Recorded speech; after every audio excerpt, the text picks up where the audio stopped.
send somebody's too small. Wow, a pirouette in the post, and he ties his career high with 24. And they hold on to this one. Another big time jam. Carson Cooper this time. There's bringing the thunder. Paul. Good move. Counted in one.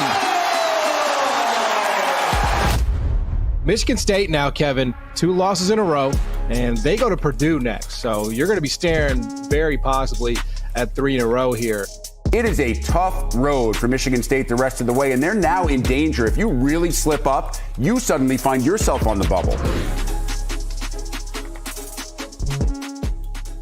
Hello, welcome back to the Spiro Avenue Show. Justin Spiro here. We're going to get right into it. We got some guys from East Lansing. We've got to get them home at some decent hour tonight, so let's bring them in. Malik, your return visit, Malik Call. Yes, welcome back, man. Thank you. I appreciate you having me. A very exciting debut for Carson Cooper, man. I've been meaning to have you. We talked about it for a while. You're finally here. I'm glad that you made the trip out. Thanks. Yeah, thanks for having me. It's great to have you. Now, it's funny. The context of this changes so rapidly and on a dime. It's wild. We originally were talking about last week. That was the plan, like kind of tentatively. We were trying to work it out. It didn't work out. Had I had you on last week, the vibe would have been, you guys are rolling, everyone's high on you guys, and everyone's going crazy for Michigan State. It's a very fickle up and down fan base, and I've been on that roller coaster. It's kind of the opposite now, where 2 losses, people are kind of more down on you guys. It's funny how quickly it can change. Just what was this week like for you guys, just in general? I know it wasn't the results you guys wanted. Like, what was it like for you, kind of coming off that, the first practice? I mean, for me, I feel like it was just a week of growth, and mostly a week about like focusing on us as a team, rather than anything. I mean, there was obviously lows in the week, 2 losses, so dealing with that's always tough. But I think it gave us time to like really lock in on ourselves, and it allows us, like, especially with the time in between the games, allows us to focus more on like how we need to get better instead of always focusing on like scouting other teams and stuff like that. So were the practices harder? Was it like, kind of more intense? Was it more measured? Like, what was the read there?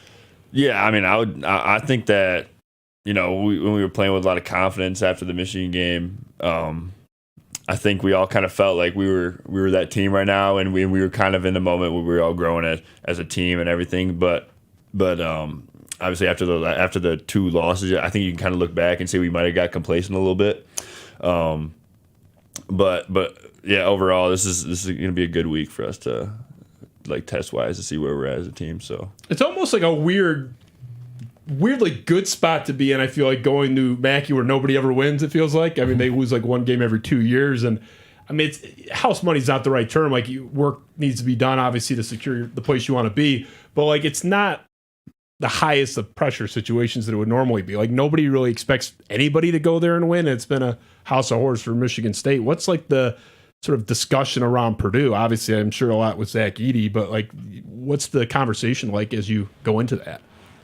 I mean, obviously we know who Zach is, and we know how great he is, and their point guard, Braden's really good too, and Fletcher. I mean, they have just an outstanding team as far as like togetherness. But I mean, for mostly, I feel like I said earlier, it's mostly been about us. Like, we have to be able to, if we're the best team that we are, we can play with anybody in the country. And if we're not focusing on that, and like we're not being the best of who we are collectively as a unit, I think that's where the stuff starts to come into play, where we lose games or we make mistakes and stuff like that. So I think it has been a little bit focused on them, but I think it's mostly about just making sure that we're our best selves going into this game. It does feel like, to a certain degree, you guys control your destiny, not just making the tournament, but against most opponents. Like, Arizona, great team. Obviously, in the rankings, very high. Their seeding projected is going to be, very high, and has been. All the analytics love them. You guys had them. I mean, you guys were up late on them. I think, we posted the win probability with the analytics was like 68%. I know you guys don't give a shit about that. But like, you guys were late in the second half, expected to win. Like, you were favored to win. We were like up 3 with like 3 minutes left. I'm pretty sure. You had an edge, and I think you had the ball too. So yeah, I mean, you were there against a top 5 team, and we saw a little bit of that last year too. It's like you're you're able to punch with anybody. I don't feel like anyone is going to overwhelm you if you guys, show up and play your game. But at the same time, like you've lost a lot of coin flips. It feels like there's just a lot of coin flips, and your coach talked about it today a little bit. Yeah, I would say one of the big things that coach has really is looking at. Recently we looked at all of our losses this year and kind of how close we are to being so good, and how like easy it can be to be like a mediocre team. And I mean, you see flashes of that where he keeps bringing up the Baylor game where everything's clicking for us. Like everyone's playing good, we're having fun, we're playing Michigan State basketball. But then the losses, it's like you said, Arizona's so close. I mean, you have all these other games where ultimately comes down to 1 or 2 plays, and we're so close. Which I mean, when you look back, it's tough to look back at it, but I'd say in the future, it's nice to see like you were so close to being there. And then the Baylor game, just being able to play as one, it's a good reference point for where we can be. So I mean, I know you guys are at differing levels than all players are with your accessibility to social media, how much you let yourself see, how much you seek out. So I don't know where you guys are at on this, but the common Michigan State line or explanation for why you're losing these coin flip games that are either coin flips or you have a better chance to win is lack of leadership. There's no alpha. There's nobody that wants to seize it. Kalen would have done this, and Mateen would have done that, and Cassius would have done this. Like, that's the layman's takeaway. Is that fair? Is that off base? What do you make of that? I think you better to answer this than me. Like what? Why? Is there a reason for it? It's not. I mean, is there something you guys aren't doing? I mean, I feel like consistency is the best word for that. I feel like everyone has moments. We've had moments this year, but it's really tough to be a great team when you don't have that consistency, and especially, leadership at the Division I level is one of the most important things to have. And you see flashes of it as sometimes like AJ in the Illinois game was like, you look back and that's probably one of the best performances I've ever seen AJ do. Like even just defensively, like that's what we look up to. I mean, you look at Malik being the leader he is, and the last couple of games that he has, we try to rally around that and just kind of work off that. But I think just we've been inconsistent, and I think that's the big word that kind of resonates between the team right now. So yeah, fair enough. I mean, the thing that's interesting about this sequence of 2, where they call it a blip or it's whatever, it's too short to be a slump. It's interesting. The takeaways on your coach are different, and I've been pushing back on this. I don't buy this. Tom doesn't care anymore. He wants to get out. I mean, this stuff is kind of crazy. I pulled some of it with Ben.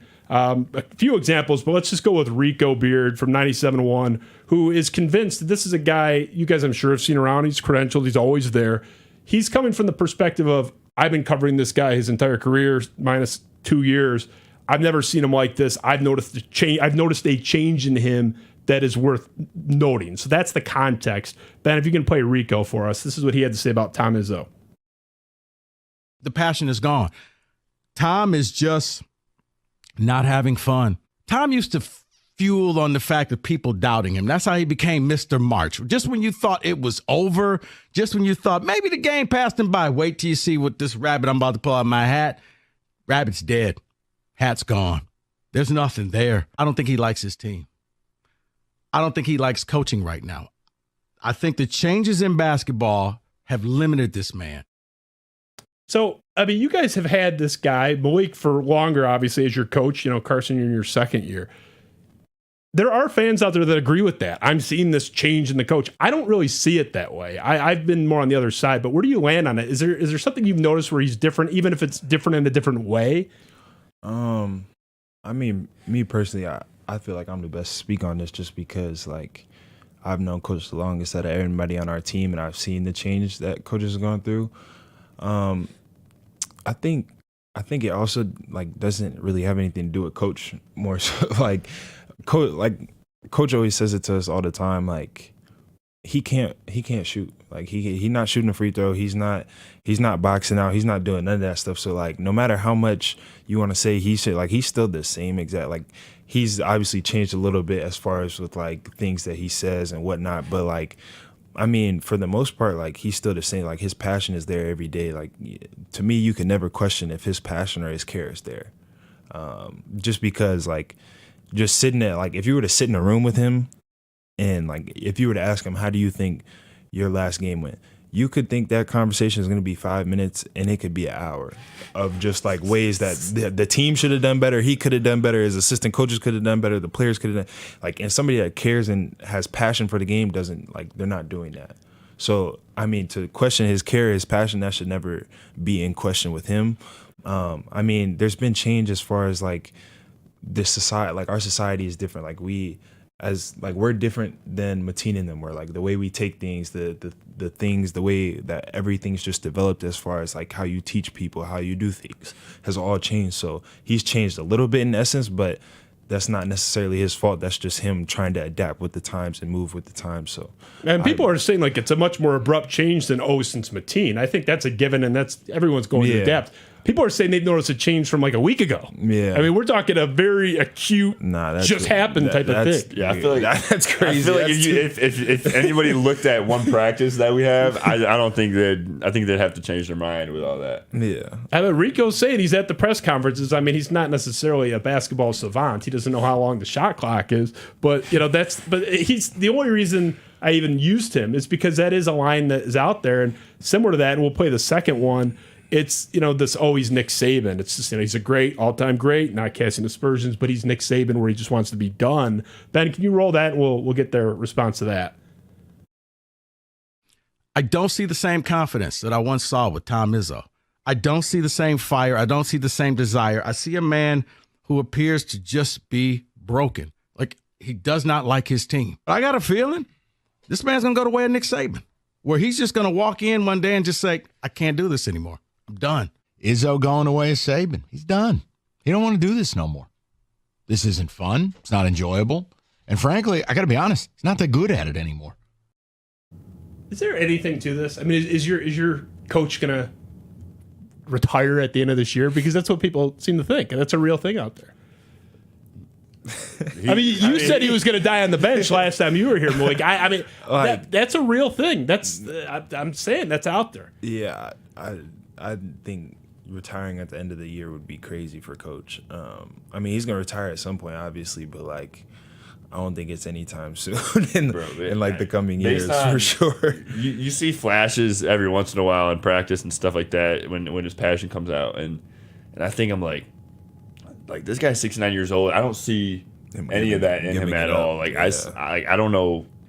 Like I can see him doing this for a while. Like some of these halftimes and stuff. He tells all the time he's gonna be coaching until he's dead and old. So it's like I think he has too much character to just back out at like the end of a bad year. Like it's never happened before. So the framing of it is like he's disenchanted specifically with NIL, transfer portal stuff, which we know he doesn't like that, and we'll get to that later.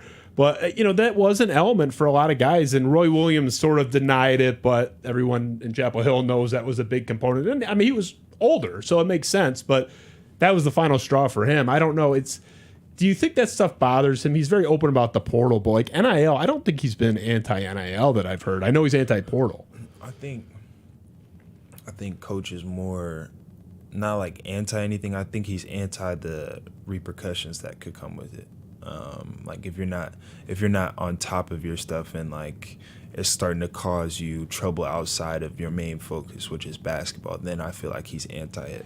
I feel like he's definitely for like trying to help us like get as much as we can and like grow our brands, grow everything that we can. Like he set up people to come in and teach us how to do things. He set up people to come in like you got to make sure you setting apart this stuff for taxes. Like certain like they've done the most they can to help us. So like I don't think he's anti anything. I think he's just more so worried about what would come with it. That's like part of like with how he's adapting the generation. That's just like another part of that. Like he's not against stuff. He's just more of he's just a more aware. He's just more of aware like where our mindset becomes and how he's like trying to make it still be our main focus is basketball.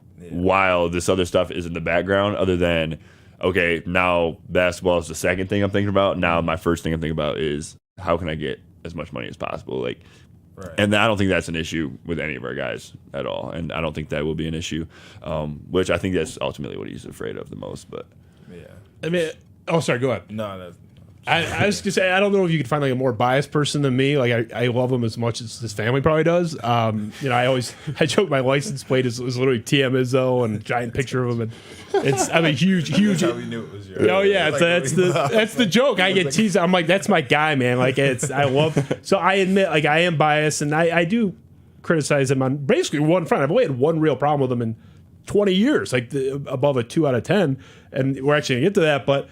I think what's interesting about him is he's very thoughtful, and you were kind of getting into it about 5 steps ahead. I mean, I'm going to find it. Like he's wise. He's been around. Like that's the thing about coaches. Like he's been around. Like everything that we're going through, he already knows. Like, and he already knows how to get us out of it. It's just the fact of like getting us to listen to him and making sure that we're on the same page every single time with that stuff. Like not even basketball stuff, like just like regular life stuff. Like he could call it like how he sees it, and majority of the time he's gonna be right. He just has to like it's just I don't know how to explain it. Like yeah, it's.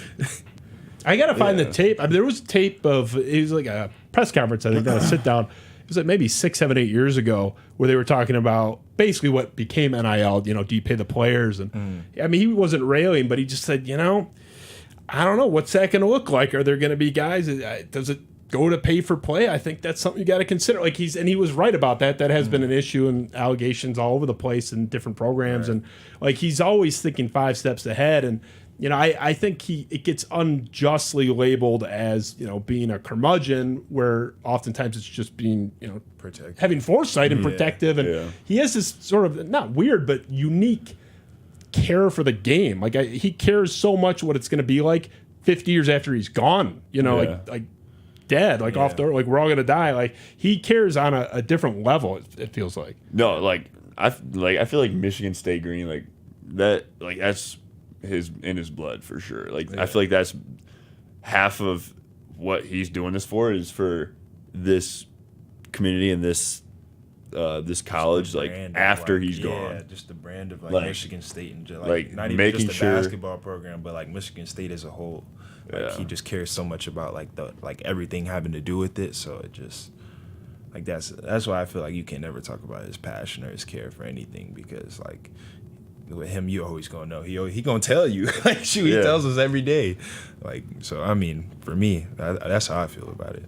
I think the passion thing's a non-starter for me. Like I'm not really interested in that, but I do think it was fair to bring up because the number one show in Detroit's talking about it. A lot of the fans are talking about it. What I do think is fair game as a general matter is just basketball stuff. We're basketball fans and you're going to discuss it.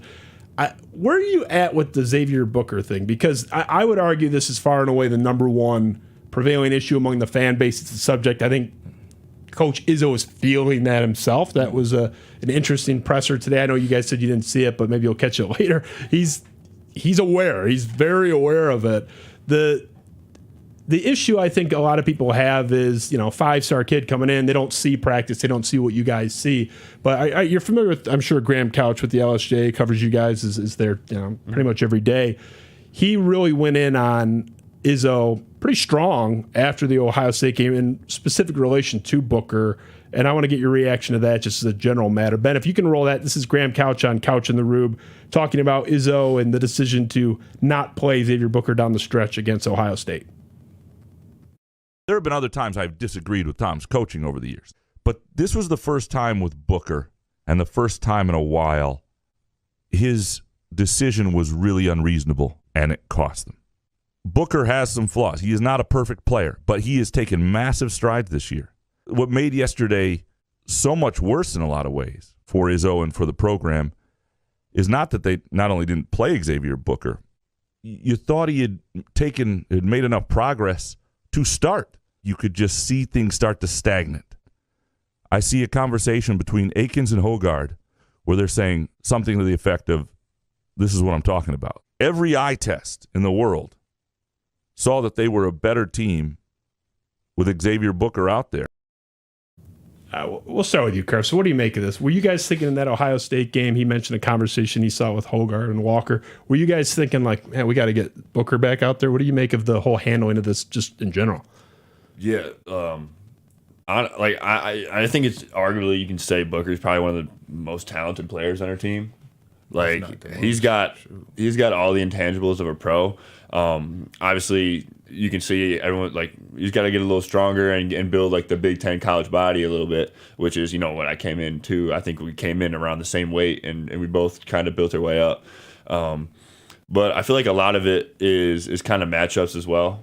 I think Ohio State really was a good spot for him to kind of gain that confidence that he needed to keep playing well, which he has been. And I think that, it could be part of the offense why I got a little stagnant it's been tough for our center spot to score a little bit. And I'll attest to that too a little bit. But I think it's just nice to have a guy like that that's, available for us because it gives people different looks.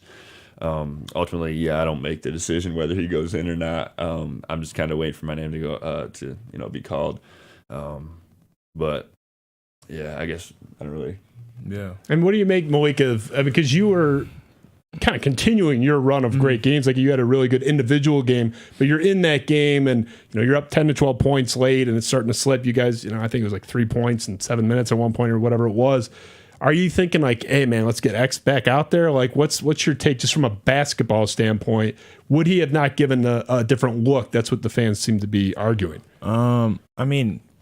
Everybody on our team kind of gives like a different look when they're on the floor, like at the center position. So, for me, that like they could be arguing that we needed a different look. Yeah, for sure. But at the end of the day, like for me, regardless, I'm riding with coach's decision. Like no matter what anybody has to say or what like they feel about it, like because like it's like we just said, like coach is wise. Like at the end of the day, like if he sees something and somebody's not out there for a reason, like coach has a reason, like, and he's trying to think like the best way to win every single time. It doesn't have anything to do with anything else. So like for me personally, like X would have gave us a different look, obviously being able to play more on the perimeter than any of our centers. But like, coach thought Marty was best. Marty was in the game. I think a lot of it was like him trusting his veterans. Yeah, that too. Also not. He hasn't been in that situation as much this year where he's had a spot to kind of help finish out a game for us. So I think in the end of the day, yeah, you could say it's a coach's decision to keep your vets in, but I think that's even in general, just like minutes overall. Book hasn't had that many minutes overall. Yeah. So like even to get the amount that he got, like to continue building, like it's a steady progress. Like that's one thing I can attest to is like I remember my freshman year there would be games where like I feel like dang, like I'm playing good, like I should keep playing, but like that's not how, like sometimes for your progression, like it needs to be a slow and steady improvement. Like you can argue Booker started, so like but like at the end of the day, like coach is there every single day watching us practice. Coach is there every single day watching the film like of the other team, so like he knows what would probably work best, and that's what he relied on. So he made an interesting point today too. He said, and this is a total paraphrase, but I think it's an honest paraphrase.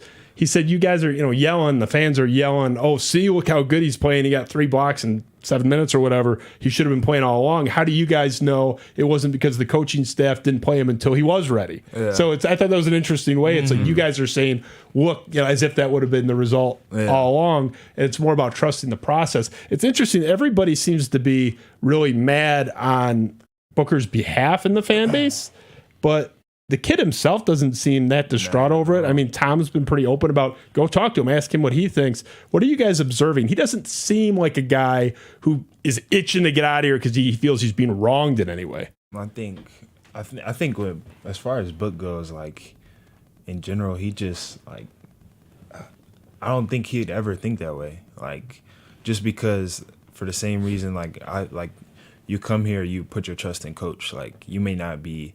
Like, obviously, he probably wants to be playing more. Obviously, he wants to be having those minutes. Like, everybody wants to shine.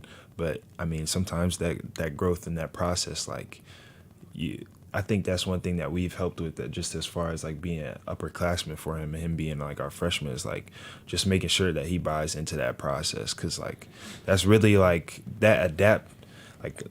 adapting to from high school to college is such a big difference. And, like, we all handle it differently. So, like, I think for him, like he just got to see it early, like, hey, like we're gonna help you get through this process, but you have to be in this process and like trust in it. And I think coach and us, like selfishly, I feel like we've done a good job of just making sure that he's in that right mind frame, so that like he's not out there like just like, oh, like, well, forget Michigan State, like I'm not getting enough time, like I'm finna get out of here. Yeah, I think.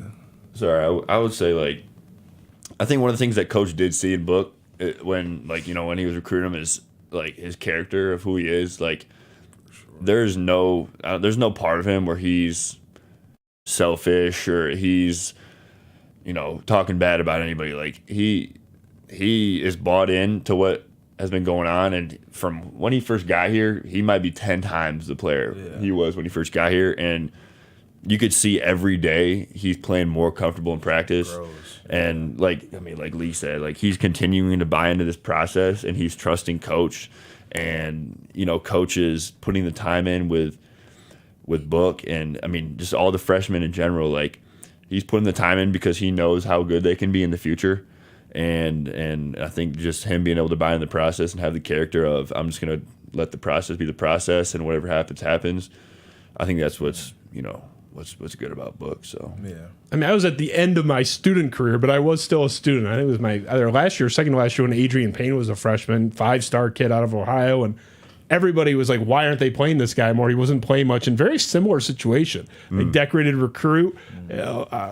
I think even the same height. They're both around like 6'11". They both can shoot. I mean, very similar games. Came in really raw. People were distraught over Payne not playing more, and then sophomore year played a little bit more. It wasn't even until his junior year that he popped, and then really popped his senior year. Ended up being a first-round pick, and was a great player for Michigan State, particularly his last couple of years. I feel like, I don't know if Booker's going to stay 4 years like that. That'd be kind of surprising. But I do feel like the trajectory is going to be similar. I think he's going to take these massive leaps that you usually see with a guy like that. Yeah, I said one of the big things for me is that freshman summer. Or not, they're the after freshman summer. Yeah. When once you got comfortable, and how your coaching staff is, how the players are, like the system that you're in. Yeah, like being able to do that and know like how the summer is going to be, and exactly what Coach wants from you, and you can kind of focus on those things, and just buy into what Coach knows, and you now know what Coach wants from you. I feel like that's the biggest thing, and I think it's going to be his biggest jump is this summer coming up. So is a lot of it for, especially I've been told, and I'll ask you, Carson, I've been told for big men, Tom Izzo's system, his style, whatever, is difficult. Like it's just demanding. You have to know a lot of what's going on. It's not as free flowing as some guys, and where you're more of a free safety.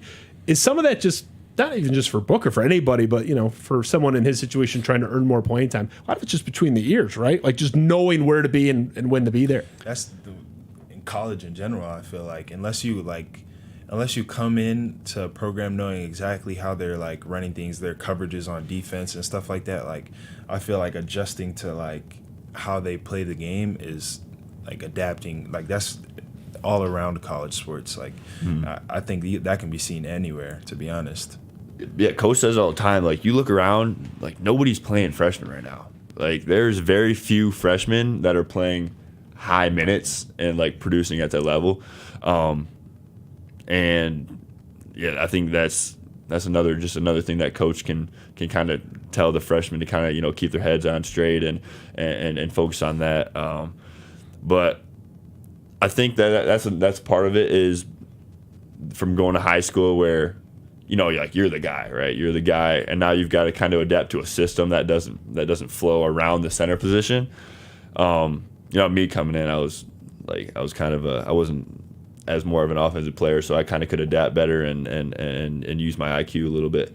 But ultimately, I think that's what kind of will help you flourish is just for being comfortable and being able to work around adjusting and learning. Yeah. You can see with a lot of freshmen, including him, the wheels turning a little bit when they're out there. When he gets more comfortable, it's going to be pretty scary, even irrespective of gaining a single ounce. Just the comfort level with being out there. It's just more like playing without the worry of messing up. And once you're just playing basketball is when ultimately that's when you're playing your best basketball, and that's something I still got to learn a little bit. But is that a challenge with your coach in particular being so demanding and he'll yell at you if you do one thing wrong?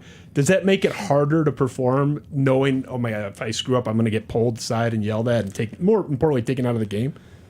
I mean, I would say it's a little more pressure, but ultimately, you know what you're coming into when you come here. You know the stakes, you know the pressure that is going to come upon it. But at the end of the day, like, you got to be a player. You got to be able to make plays, and you got to be able to, defend, and you got to be able to play offense. You got to be able to do these things without worrying about messing up. Like, you're not going to be perfect. I think coach is reasonable about knowing, okay, you're not going to be perfect. You're not going to do this, but then ultimately it goes back to just trusting what he knows. But that's that's what I would say. Just, I mean, I agree. I agree for sure. One of the cooler moments of the season that we've had, and you've had, some cool ones for sure. In particular, I would say the Baylor game, just as an entire experience. But the introduction of Booker as a starter at Breslin was a really cool moment, and there were a couple good videotapes of it, and we pulled we pulled Graham Couch's video from the introduction. Ben, if you can roll that, the introduction of Xavier Booker in the starting lineup at Breslin. Very cool moment.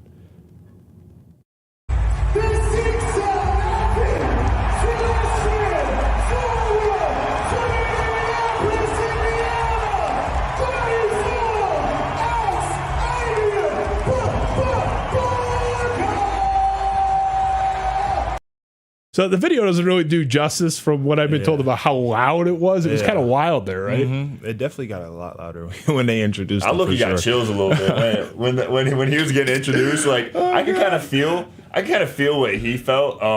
It was like, might be a little longer for you since your freshman year, but like that first game when you're starting, like, I mean, I felt it this year as well. That first home game when you got the crowd around you is an unreal feeling.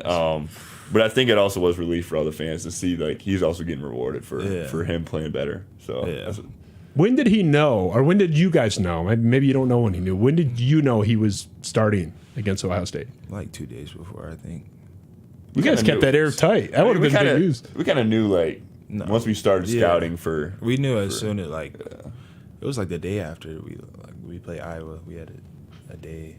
I think we had 2 days off, and then when we started scouting. Like, we knew. Yeah. You guys got a button-up operation, man. Jim Combroni would have been all over that. He would have loved that piece of it. I mean, so would I, but that's like, he actually sells this shit. I mean, that's a kind of impressive that you guys even kept that buttoned up. What do you think that meant to him? It seemed like, I wouldn't say he was overwhelmed, but it seemed like he had some cognizance of how cool it was.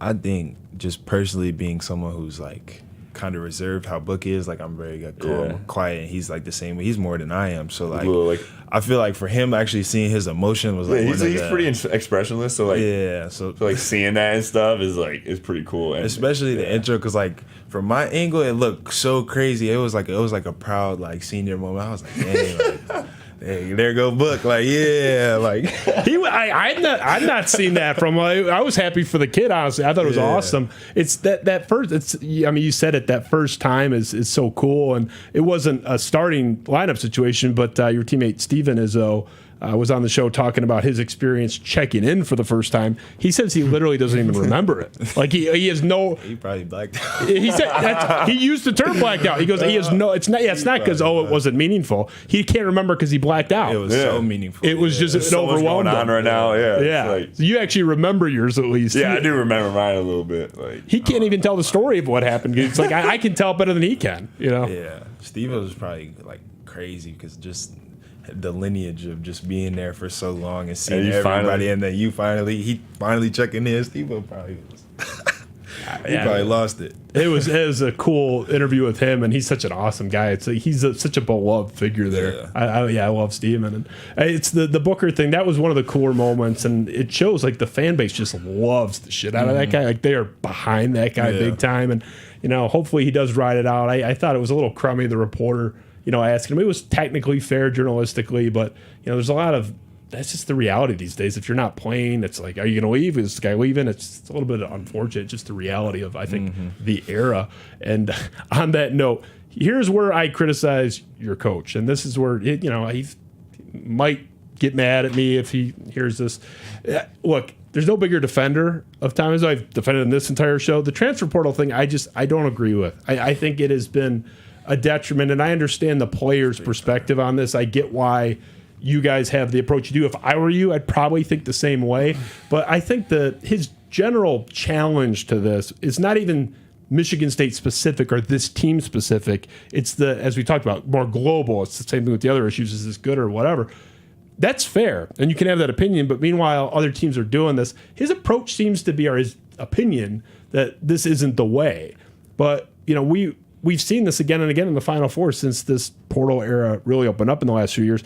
Ben, if you can throw up, like, even we looked at the 2023 Final Four, the 4 relevant participants here. And if you just look at the numbers, 33 players played at least 10 minutes in the Final Four in one or both of the games. 13 of them arrived in the transfer portal. So you're just under 40%. And that's combined with the 4 teams. So that's 13 of 33. So, I mean, you're talking not half, but more than a third, 40% basically, are portal guys. Those are the 4 teams that were in the Final Four, including the ultimate national champion, UConn, feature there was Tristan Newman. So I have a hard time buying that, this isn't the way to build a team, when that's how the team that won the last national title did it, the team that won the national title before it had transfer players. This is the era. Your coach has zigged when everybody else has zagged. What do you make of it? I mean, how do you feel as players? Do you agree with the position? What do you make of it? I mean, for me, I agree with it just because, like I said, I'm riding with Coach. Like I trust his opinion, but like even then, like there's something to be said about like just trusting the people you got. Like I know I'm not the best forward out there. He could probably go find a better forward at some point, but like not in February. In my mind, it's like Coach trusted me. He trusted my game to like not go and do that, and not go and rely on getting somebody else to fill my position. So like for me, it's like I look at it as a positive from a player for sure. Like I think that like I agree with Coach, and I agree like with Michigan State basketball, the family environment is so crucial to like the success, and Coach is a little old school, so I guess he always likes to fall back on what he's comfortable with, which is building that relationship with players and being able to build up like a system based on who he has, and he doesn't have to change that. But I don't like. I mean, I can't say it's all negative, which I think Coach thinks it's all negative, and it should just not be a thing. I mean, like you said, you can see it can be positives of it. With Tyson Hauser before him. Joey Hauser before him too. Yeah, with Joey. Yeah. I mean, Bryn Forbes was good here. Yeah. I mean, that was before the portal, but still a transfer. Yeah, but I wouldn't say it's all negative based on some statistics. I would say like I think it's also something to be said just about like how Coach views things, like, you know what I mean? So like Coach is very like, are you gonna stick it through, and are you gonna like face the challenge head on, or are you gonna like just be like, okay, this didn't work, let me try and go somewhere else? Like I think he also might view that differently than like, you know what I mean? Oh, I get it. I respect it. Like a character flaw a little bit. Like I'm just I can't face adversity. Like, I agree with him actually. It's just this is a reality. I mean, that's where we diverge. I agree with almost everything he's ever said about it. It's like guys are cutting and running. It's I don't start my first year, I'm out of here. I think it's a disservice. He mentioned even today, they'll bring up the one quarterback that hit and did a really good job. They don't mention the 100 kids that ended up in the portal and then they have any offers. So I was about to say, and then they're going to school anywhere. Yeah, I think like half the kids in the transfer portal last year they're just stuck. Yeah, they're stuck. They can't go anywhere. Or everybody's going down a level. Like it's tough to. If you're transferring to go up or stay at the same level, which everyone thinks they will, because you guys were all stars in high school, and that's you're a star in high school. You're not playing right away in college. You perceive yourself as a star, but everybody else was a star too. I think that's what I'm saying. Like when Coach is wise, like Coach sees all that. Like whereas the like normal person, you might be like, okay, this person was this coming out of high school, like da. But in their mind, like they left somewhere because they weren't getting enough playing time as a freshman. Coach could be like, well, like you didn't deserve to get that playing time. Like you need to earn your stripes. Like coach is very like respect the process. So like when he sees that people are doing that, and like I think that's also plays a factor into that like kind of decision. And I'm with him on that. I'm with him on the principle of it. I'm with him on the concerns about the health of the game. But I think that's separate. I think the health of the game is just really the best thing for the kids. That's all true, and I think that's valid. But it is the system, and he's basically the only high-profile coach at a major program that's openly, like, not even trying. I mean, I know they tried to get Jalen Bridges last year. It didn't work out, and they talked to Micah Parrish, ended up going to SDSU and playing in the Final Four. He had I was told, a demand on playing time. So he dabbled, he looked around, but then he said, I'm done. I'm just not looking, and he was open about that. I can respect that. I don't know if this is a good thing for the game, but it is the game. And the question is, can you win being pretty much the only one of note not utilizing it? We saw it. 4 teams, and it was the same thing the year before. It was give or take a couple bodies. 40% of these teams are transfer portal guys. You can't have basic. What do we have, like one now? Is it just Walker, I think, off the top of my head? The only one, yeah. So, yeah, I mean, you guys have well under the average, and when he leaves, it's going to be 0, presumably, unless he adapts. Couldn't I argue you guys in that game against Kansas State last year? You lost in overtime, so basically you lost by 1 point. I mean, who cares what the overtime score is? If you had one more point in regulation, we talked about it before the show even. Like, we all think if you win that game, you're probably playing Monday against UConn. I mean, you never know. A tough tournament, but you would have been favored in all your games up till Monday. As the player, don't you want the best opportunity to do that? And would you not have been better served having somebody like Manny Bates who went to Butler and was really good? I mean, isn't that sort of the flip side of, man, like you and your swan song, obviously you're having an incredible year. If you come up 1 point short of the Final Four, which is a big thing at Michigan State, there's not any party that's like, man, there's guys at Indiana, Khalil Ware's 16-10, Jesse Edwards at West Virginia is like, I think 15-10. Is there any element of validity to that? I mean, yeah, there is for sure. Like, I think that is a valid statement. Like, you can definitely find people to like help build your program up, but I think it's more so hard to find those people in the portal. I think too is part of the issue. So I think it's a valid statement, but I think there's definitely always two sides. Yeah, I mean, I get it.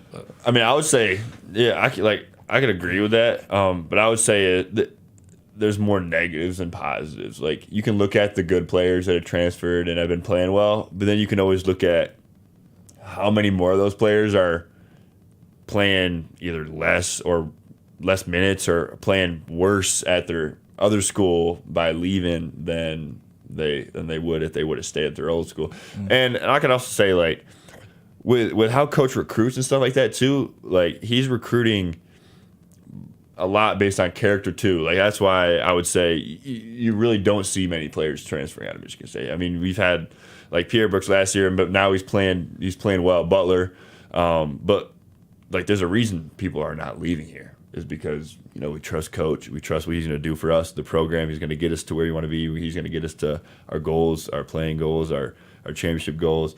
So I think at the end of the day, we're all, like Malik said a couple of times, we're all riding behind coach. So. Yeah, it's just an interesting experiment because he is, I think, so highly of him. I think he's a top 10 coach in the history of the sport, and it just he's had so many close calls to win that second national title. He could easily have 3, I would argue, and we won't go down that road. But it's like a lot of it's just been bad luck. His best player has been injured twice when he could have won the national title. And his second best player a third time with Langford in 19. Mm-hmm. So I think he's as good as anybody, save for maybe a small handful. But he's doing something that nobody else is doing, and it's going to be tough. I think it's ballsy if he does even make a Final Four, but especially if he wins a national title at any point, being the one guy against the portal, that'd be the best title of all time, I would argue. Be the one guy that's flipping the bird to it. But I do get the player perspective, like, he's riding with you guys and you trust him. So I do get it. Yeah. It's an interesting experiment. I want to see if he ends up pivoting, because he has used it before. We talked about Walker and Hauser. So does he pivot back? I don't know. Yeah, I think it also depends on results. Like, if if we're not getting the results we want, does he change and try to adapt, or does he just keep riding it out? So I think that's what we'll see. Hopefully, whether he. I mean, I feel like he'll probably eventually go back into Portal at some point, but like, yeah, I mean, like the same way we got Joey and Tyson, like. I think it'll happen. I don't think it'll be such a good eye for people. I just don't think he'll be like in there like, oh, like, yep, let's go. Like it'll just be like probably like a one. I mean, I get it, but how toxic can they be? They're all in the Final Four. I want to go back to the Final Four as a fan. I mean, they're not that toxic. That's the whole point. That's why I chose the 4 Final Four teams. Yeah. I agree. Look at Memphis with Penny. They had a lot of problems there with their guys coming in and out in their freshman class, and it's they were very unstable there with Penny with the Amani Bates year. It's so I'm with you guys on that. I do not want to get rid of the Michigan State culture. I'm not saying take anybody at any cost. It does have to be a fit. There's good kids, like nice kids in the portal too. No, for sure. It's not like, it's a deal with the devil or a deal with nobody, I would argue. So I feel like this has been such a negative show. I'm going to turn it positive, man. If we did this a week ago, it would have been all positive. Honestly, a lot of this is just me kind of relaying what's out there because I'm curious for your thought on it. Yeah. Up until the portal thing, I actually disagree with most of this stuff. The Carson Cooper defensive analytics, man. We talked a little bit before the show. I watched your game. I told you when I met you the first time outside of, I think it was outside of Breslin after the game. Your game, I like your game, man. You're just real tough. You play really sound. Like you're always in the right spot at the right time. So I've been a fan of yours for a while, and I knew sort of intuitively any type of analytics worth its salt are going to favor you pretty strongly defensively. I don't know if I realized it was to this degree researching for this show, man. You're charting like really, really high. And you said you had no concept of this. Yeah. So you guys don't have like an analytic like, hey, man, here's your turnover rate. Or Coach hates that stuff. He doesn't like that? He doesn't really like analytics too much. Yeah. He's more like he goes off of what he sees. Plus, I'm not really actively looking for this stuff. I just kind of stay focused on other things too. So you're going to be mad that I'm putting this on the screen. Yeah, probably. It's positive. Well, you may not like it. I think it's interesting for the fans because, and I think you're generally respected as a solid college player, a really good defender. I don't think this is that polarizing. But even I, as a fan of your game and someone that sees the value in what you bring, even I was surprised by the degree. Ben, if you can throw up the first of two here. So this is the rankings in the Big Ten. Now, this is for those if these guys don't like analytics, they definitely have never heard of Evan Mia. This is, I would argue, the top analytics guy. He's worked for 538. He's Wall Street Journal, New York Times. He's all over the place. His metric is generally understood by statisticians to be the top one going right now for basketball. He does NBA and college. So basically, by his metric, it's primary for defensive here for DPBR. It's an overall judgment of your performance defensively. It takes in 1,000 factors. You're first in the Big Ten. Like, you're the best defender in the entire Big Ten by the metric in terms of just efficiency, what you give up, what you take away. I was floored by that. I mean, that's crazy. That's nuts. You are number one in the Big Ten. For overall performance, this is efficiency. You're the 16th best in the Big Ten. Now, it's analytics. It's not saying Carson Cooper is the 16th best player, but it's saying you've been the most efficient and most positive impact from a pure number standpoint. Again, what you give, what you take away. You're 16th in the whole Big Ten, and I like their adjusted team efficiency margin too. This is geeky stuff, man. That's why I buried it at the end, but I find it fascinating. This is why it's the last segment. But your team efficiency margin, basically this is how are we when Carson Cooper's on the court, how are we when he's off. You're fifth in the conference. So you are at an elite level in conference. But it goes beyond the Big Ten, man. Ben, number two for us right here, please. On a national scale, for that this is the same rating we talked about on the last one, defensive Bayesian performance rating. Again, the defensive value a player brings when he's on the court. You are 10th in the country analytically. And I laugh at Houston having three guys on there, including number one and number two. But you're 10th in the country with your defensive analytics. I knew you were not an analytics guy. Are you surprised by the company that you're keeping and that you're at this level analytically? Yeah, this is like I said, I was talking to the guy today. He said, I was like, this number's right. He's the 10th best in the country. That's defensive. You're the 10th most defensively efficient player in the whole country. Even I'm a fan of yours. I was like, what the hell? 10th?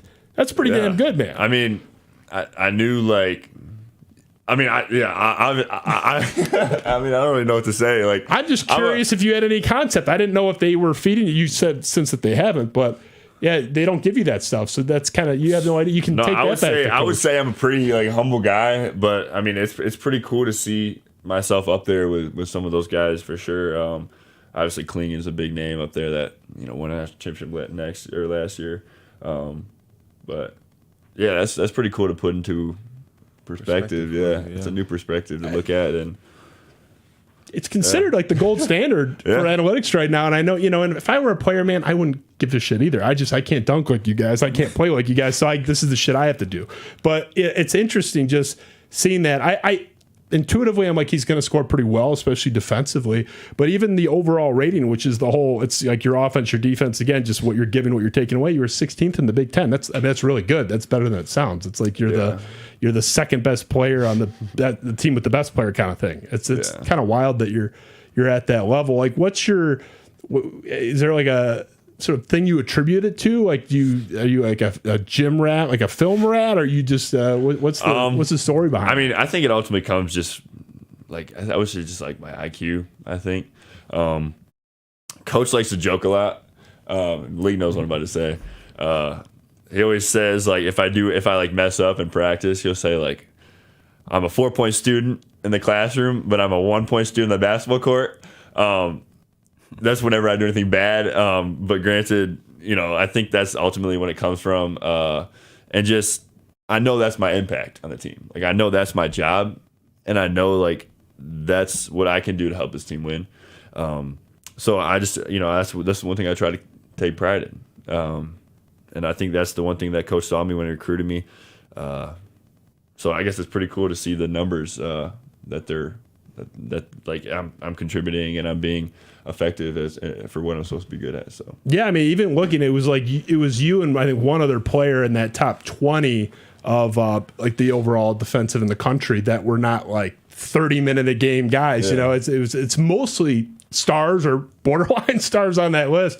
And it speaks to your value, and it's like the geeky people already have been a big fan of your game for a while because you score well and that stuff, but you just do a lot of stuff that people don't see. Like, you're not tomahawk dunking, although you can certainly throw it down. I'm a big fan of your game, man. I just wanted to put that out there, and I was fascinated to get your reaction because even I, as a fan of yours, was like, what the? I mean, you're above Edie defensively.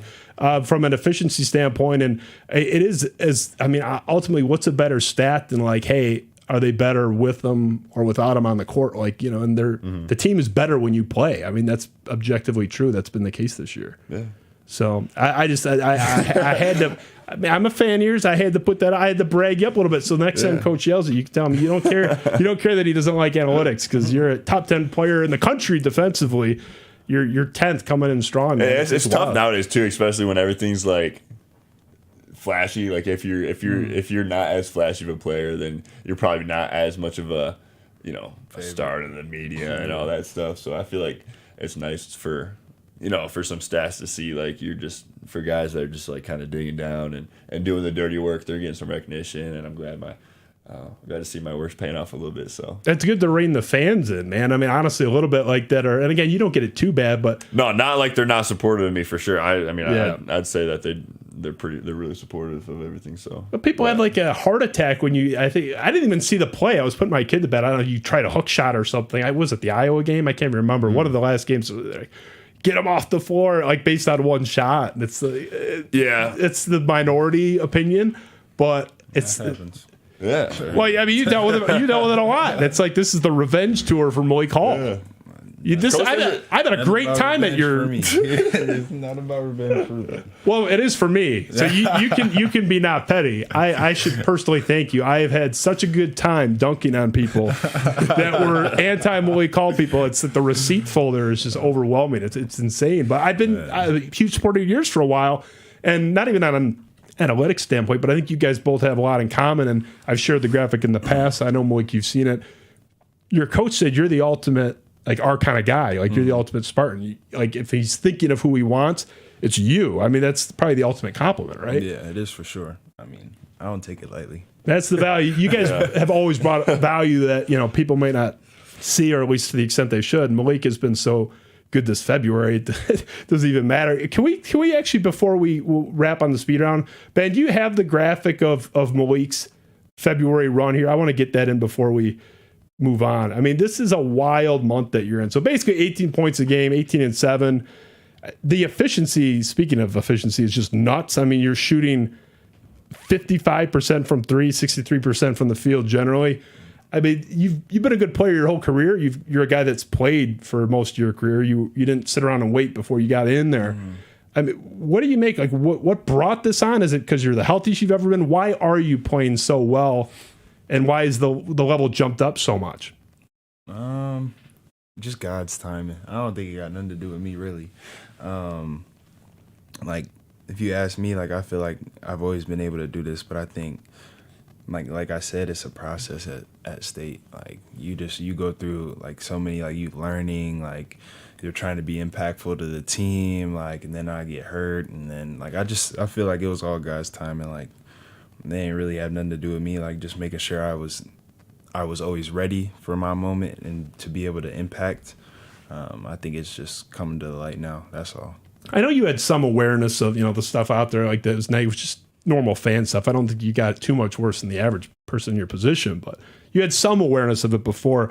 Is there any element of that, even though you didn't believe them, is there any part of that that's vindicating now to be a kind of, hey, fuck you guys, now that you're having the run that you're on? Not even, just because like yeah, it's cool to, like, it would be cool to feel that, but, like, I mean, mostly it's just, like, I've always had belief in myself and, like, what I've been able to do. So, like, just to be, like, in this moment and to be playing the way I am, like, I'm not giving nobody else, like, I ain't trying to please nobody else. Like, I'm just happy for myself. Like, so, like, that's just how I feel about it. But, like, I mean, I'm just glad I could show other people what I can do along the road. I mean, I gassed him up a little bit when Coach said in our meeting the other day, like, he hasn't seen numbers like that on a sheet for, I don't think you said you've ever had a player with those numbers on a sheet. He's ever seen with the 60% field goal rating. What was it, 50 something from three? 55%. Yeah, and whatever it was from the line. Yeah, like the last 5 or something. But your volume is low. I mean, that's what's so impressive about it. It's like the guy, you get like 20 points. Obviously, you went above that, but for the month, pushing 20 points, and it's like you're only taking like 8 shots a lot of these games. You're not taking. Yeah, that's what getting fouled. Getting fouled. Yeah, I mean, it's like, if you're jacking up 20 plus shots a game, it's like, congratulations. I mean, there's guys that are shooting. Mm-hmm. I mean, Caleb Love. Not to cast aspersions. I also went to UNC. It's like, love him. Thanks for the shot against Duke, but he scores, but he shoots 36%. I mean, he's been better this year. Your efficiency is just ridiculous. I mean, your 3-point rate would be a great, just from the field, 2-point rate. Mm-hmm. It's nuts. Yeah. So it's been fun to watch. And, yeah, I mean, you can say it wasn't for the fans, you don't care, but you might not know you're doing it for me, but I'm certainly benefiting as your biggest fan for so long. Your tweets. You've been seeing. I think I'm enjoying your run more than you are. It reminds me, like, Sutan was the same thing. I was the biggest Goran Sutan defender. I was a student at the time, got shit left and right. Man. Regional MVP set us to the Final Four. I was running my mouth. I still talk about it. Here we are now, 15 years later. Yeah. It's been fun. We'll get to the speed round. I know we're running a little long. We'll get you out of here. Ben, can you run the speed round for us? We'll rip through.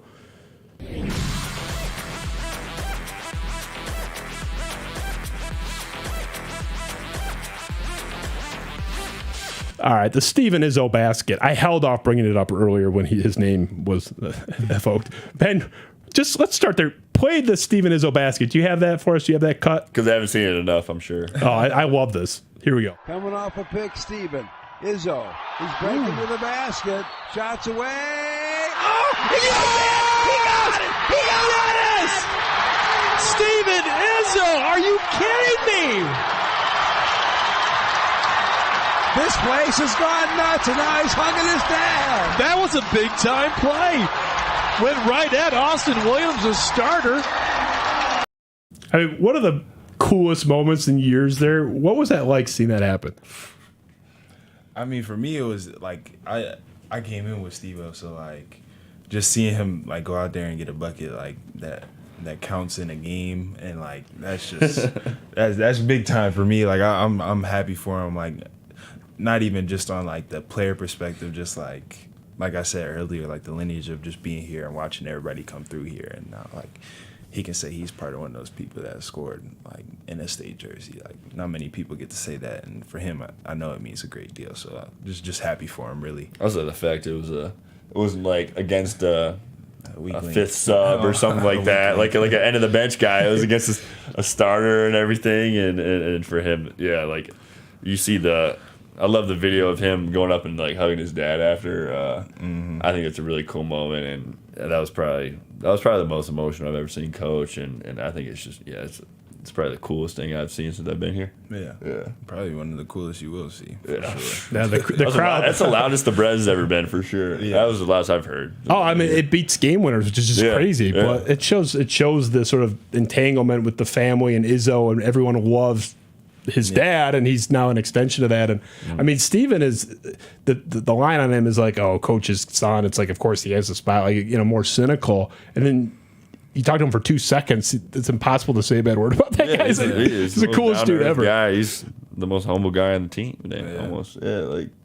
Really easy. There's no ego at all when it comes to that. When it comes to his last name and who he is, it has nothing to do with his role on the team. Who he is, No, like honestly, one of the most chill guys we ever had in here, and I just love the kid, and it obviously came through that you guys are big fans of his. Dude, that was such a cool thing, and like he makes the free throw too. It came on a good move against the starter. It wasn't like some garbage, and the whole thing. It was very poetic. It was awesome. All right, they begged me to ask this. The suit. They begged. We talked about this on the way. Look, they begged me. You don't know how many messages I got about this.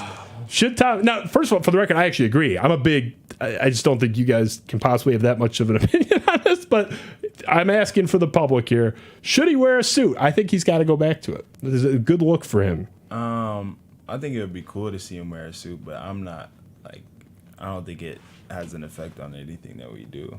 For the most part, from what I've seen, they saying it has an effect, but I think it would be cool to see him wear a suit again. But yeah, I mean, personally, I can say I don't even think I was a basketball fan when he was wearing suits, like based on when he was when he was coaching suits. So I can't really say much about it. Pre-COVID, but man, I don't know. Like, you have no opinion. I told him that. Like, what can I possibly say? I told Leak it's that question's above my pay grade because I can't go to coach and say anything. It's not gonna, there's nothing I can say that's going to change his opinion of what he's wearing on the sideline. Like, they're hoping you're going to go tell him, give him some wardrobe tips, and you go back up there.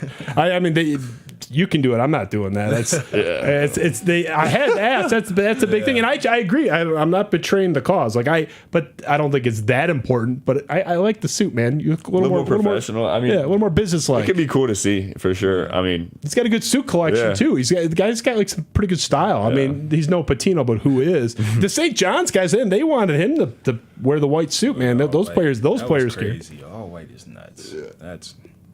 You're Rick Pitino, man. I mean, he's been involved in enough championships and scandals that he can wear a white suit. If you're dealing with some weird stripper stuff, you can wear the white suit like Don Juan, man. I mean, let's just call a spade a spade. All right, moving on.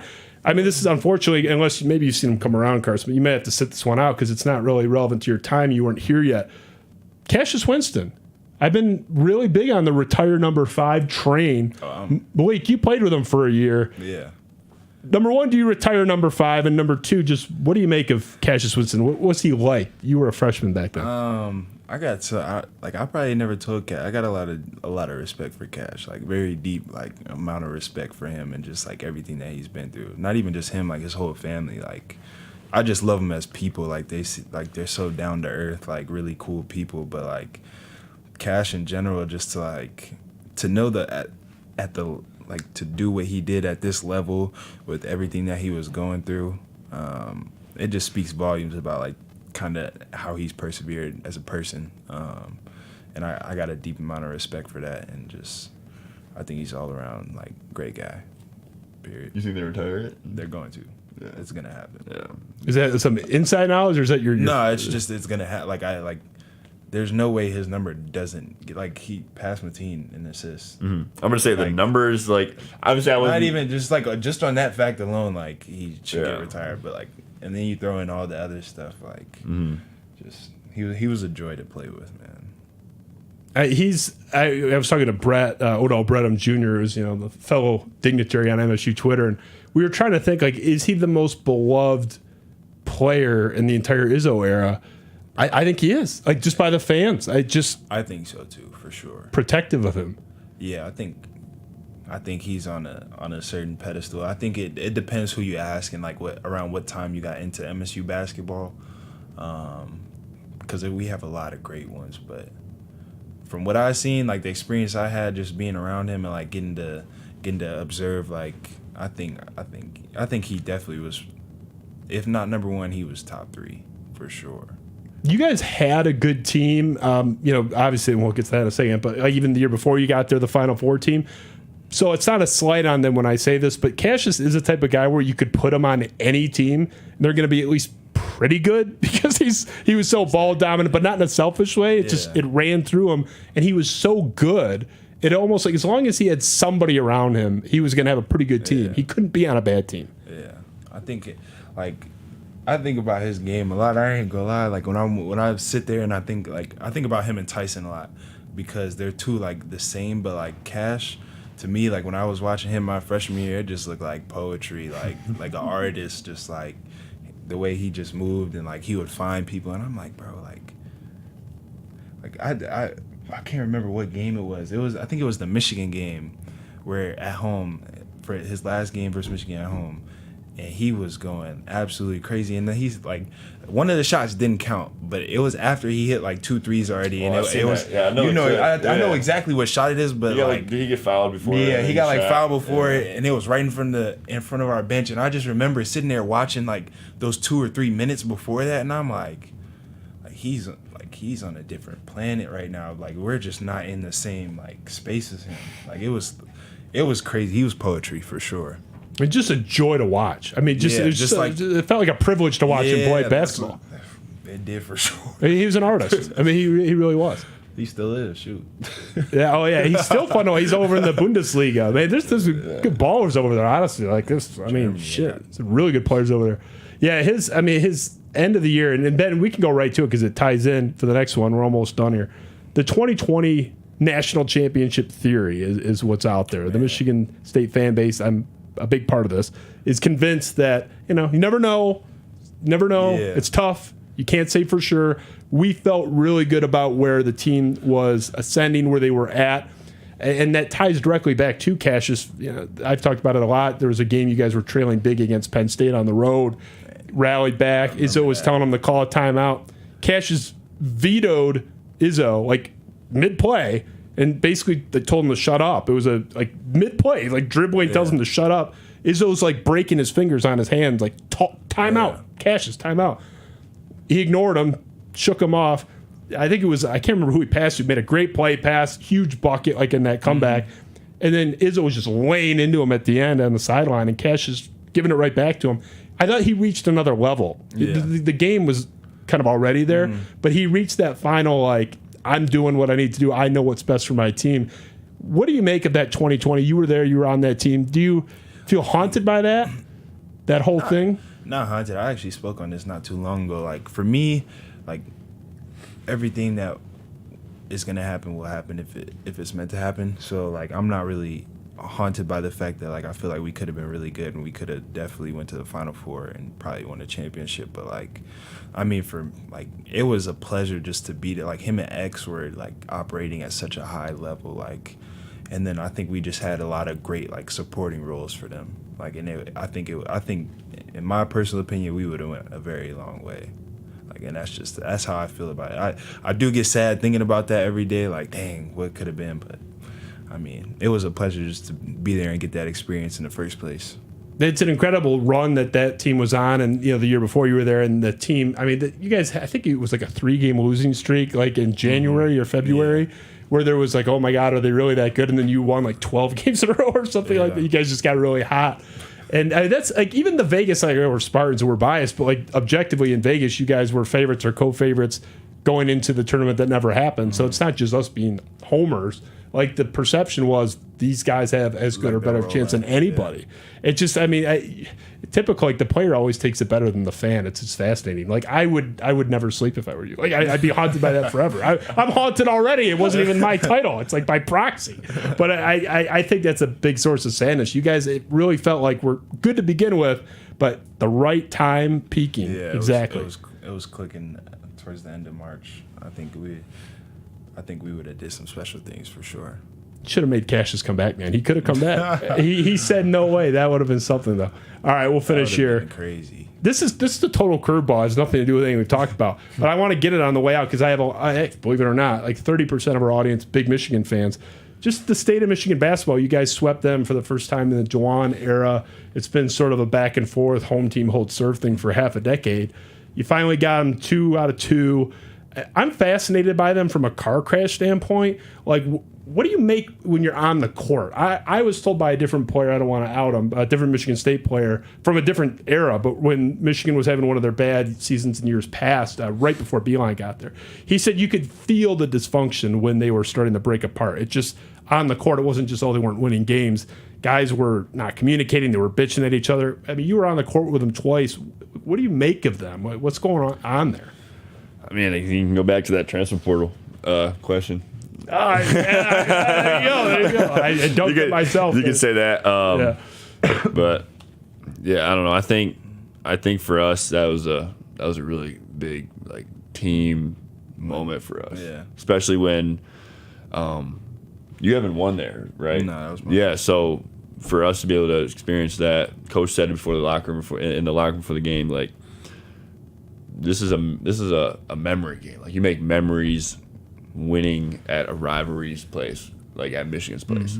Mm-hmm. And we did that day, I think. Yeah, we did that day. And I'd say that's probably, I don't know who I might have told Coach, like that locker room after the game might have rivaled our game versus Marquette last year, like in that locker room, based on just how everyone was excited, the amount of camaraderie that was in there. How we were feeling, just overall the environment. Yeah, like for sure. How many Spartan fans were there? Like overall, just I think it was a full circle moment for everybody. And I mean, as far as Michigan goes, like I got a lot of respect because I play with some of the kids on their team, and like I've known them just through like basketball grapevine. But I mean, I think there's just a lot of moving factors. I think it was hard to get them all on one page. I don't think there was necessarily like dysfunction on the court. There was definitely like, I feel like people wanted like I wouldn't say it's dysfunction. I'd just say like not on the same page. Yeah, like, a lack of cohesion. Lack of cohesion at some points, and I feel like that might have been. I don't know for sure. I haven't talked to any of them about like how their season went or anything like that, but that's what I feel like it could have been for sure. It flipped fast, man. Second year he was here and won the Big Ten. It was like the weird, COVID season, but everyone's like, "Oh, is Juwan taking over the state?" And it went the other way. I mean, this. Oh, sorry. Go ahead. No, I was saying I think it's probably tough with like their point guard Doug going through what he had to do with that. I think it's kind of the tipping point for the second half of the season there too, which stuff like that is like a big factor on a team that you may not realize, but like it can have a huge impact. It changes the whole dynamic of how you're playing. Like it forces guys to change roles on the flip. Like, oh, you got a home game, now you got a away game, you got to change up your whole Especially being a lead guard. I mean, that's like the worst thing to lose. Mm-hmm. Yeah. I mean, like 2010 with Kalen Lucas going down, it's just you're just not the same as well as they did. I mean, I appreciate you guys coming. I know you got a big game looming here. I mean, just out of curiosity, like, is there any concept that Ben? You can throw up the Izzo graphic if you want. The streak and the sort of pressure building now with those losses. Like, what's the mood like? Is there a pressure there now regarding the streak? Do you feel like there's an onus on you to keep it going, or is that not even on your radar? As far as tournament streak? The tournament streak in particular. Obviously, you want to win every game. I mean, you guys are competitors, but like, is that something players think about? Because fans talk about it constantly. 100%. I mean, for me, I don't want to be the person like be on a team that helps break the streak. I don't think we're going to be on a team that helps break the streak. I got faith in us, and I got faith in what we can do. So for me, I mean, I'm taking it one game at a time because that's all that matters. It's the game in front of you. But I think it's something that we all think about, and we all like nobody wants to be that person. I mean, you could also say like, yeah, coach has been worried about that for like last year. He said the same thing to us when we went through that stretch too. Like at the end of the day, I think we're players, and he's going to coach us to get it done in the end. Yeah, so for sure. I think you guys are going to be fine, honestly. Saturday will be fascinating. I do feel it's a little bit of a free roll because nobody wins there, but you guys are capable of doing it. And your coach said today, if we make shots, we can do it. 100%. That's what it comes down to. If we play together. Yeah. Thoughts and prayers to every center on the roster. You're one of them. Bro, have fun. There's no. We talked about it on Twitter DM. It's like I'm looking at the guys. Obviously, I know that I watched the Big Ten. I know his work. But I'm like, somebody has had to have like at least kind of chopped them up a little bit and maybe held them to 12 and 8 or something. Nobody. I mean, unless he's out early because the ball. 20 fouls. Yeah, 20 and 14. Unless we get him out with fouls, like he's probably scoring 10 off of free throws minimum a game. I think he's shooting 9 a game. You got to go 0-4 Lakers Pistons, man. Like let Shaq go for 38 and 10. It'll be at your expense. It'll be at your expense. People will be mean on Twitter, but it's like you got to check the guards because that's not a one-man team. You can't let other guys get going. I feel like that's the big thing too. It'll be interesting to watch, and I think what a great response it would be, to go in there and shake them up a little bit. So wish you guys well. I know I kept you long. I'll make it up to you. I owe you. I love you guys. Love your team still. I think you guys have the best basketball in front of you. Everyone counted out AJ. We saw what he did against Kansas State. Be careful who you're counting out. A lot of people count out Malik it's been like one of the best months in the entire country. So I think you guys have a ceiling you can still reach. It's going to come down to making shots, and your margin of error is smaller than some teams. Your coach has said that. But you guys have an ability to do big things, and certainly rooting for you, of course. And best of luck on Saturday, man. Appreciate that. Thank you. Yeah. Thank you for having us. For sure. Anytime. Malik, you're consistently cited as a top 3 guest, people's favorites. So thank you. I had to bring you back. Hopefully I can compete with that. But you did great. I'm sure you did fine. I mean, people are all over the spectrum. We got guys that are very, very shy and don't want to say anything. It's like, oh, it's all right, but we still love them. Ben, love you, appreciate you. Let's get these guys out of here. Eric, love you, man. Thanks for all that you do back at home. We'll see you guys next time. Go green. Go white.